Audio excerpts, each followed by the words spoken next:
Most Africans I know see America as the best place to be, but here is why most Africans must rethink that idea of the American dream. They say America is the land of dreams. It's a lie. What if I told you there is more to the story? First of all, they don't like you. They don't want us anyway, which is crazy because they are because we are, if you get what I mean. Let's talk numbers and facts. Between 1960 and 1990, the CIA was involved in at least 13 major interventions in Africa. Leaders like Lumumba in Congo and Nkrumah in Ghana, who fought for true independence, were killed and overthrown. The CIA also provided the South African apartheid authorities with crucial intelligence that led to the capture of Nelson Mandela in 1962. They have been manipulating us for far too long. They don't want us to have anything good. I wonder what they're scared of. Declassified documents show that the CIA was involved in at least 10 coups in Africa since the 1960s, and many of those countries are still suffering the consequences to today. It's all a game to them. And then they steal from us and use that money to fund our demise, to fund our death, and most times literally.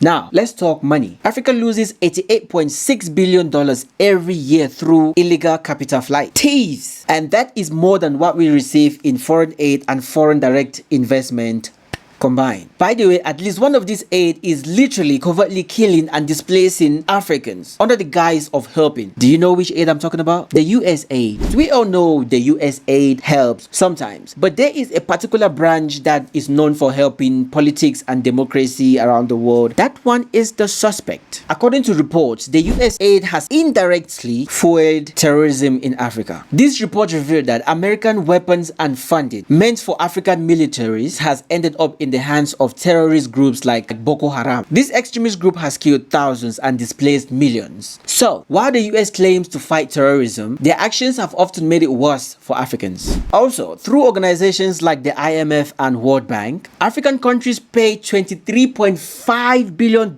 in debt repayment annually every year. Money that could build schools, hospitals, and infrastructures. And here is the personal cost of all this money leaving Africa. 13,000 doctors practice in the US. Some African countries have less than one doctor per 1,000 people.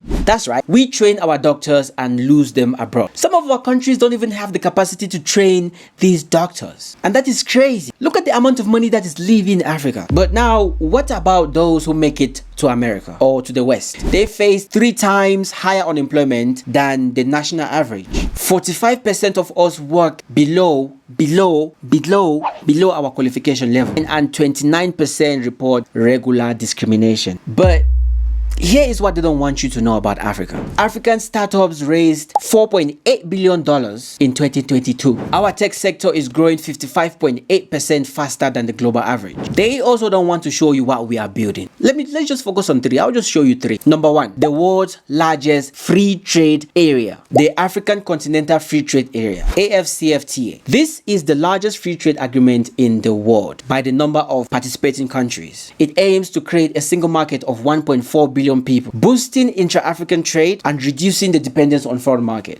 Once fully implemented, AfCFTA could lift 30 million people out of extreme poverty and increase Africa's GDP by $450 billion by 2035. Number 2, revolutionary mobile banking systems. In case you don't know, Africa is leading the world in mobile money innovations. Services like M-Pesa in Kenya, MTN Momo in West Africa, and Flutterwave in Nigeria have transformed banking for millions of people. Over 70% of adults in Africa now have access to mobile financial services, thereby bypassing traditional banks. This has fueled e-commerce, entrepreneurship, and financial inclusion across the continent. Number 3, cutting-edge renewable energy project. Africa has huge renewable energy potential and is leading in solar, wind, and hydro projects. Notable projects include the Noro Kwazazet project in Morocco, the world's largest concentrated integrated solar power plant, the Grand Renaissance Ethiopian Dam, Africa's biggest hydroelectric project, set to power millions of homes, the Lake Turkana wind power in Kenya. This is Africa's largest wind farm, providing 310 megawatts of clean energy. With over 600 million people in Africa lacking access to electricity, these projects are key to Africa's sustainable future. And that is what they don't want you to know about Africa.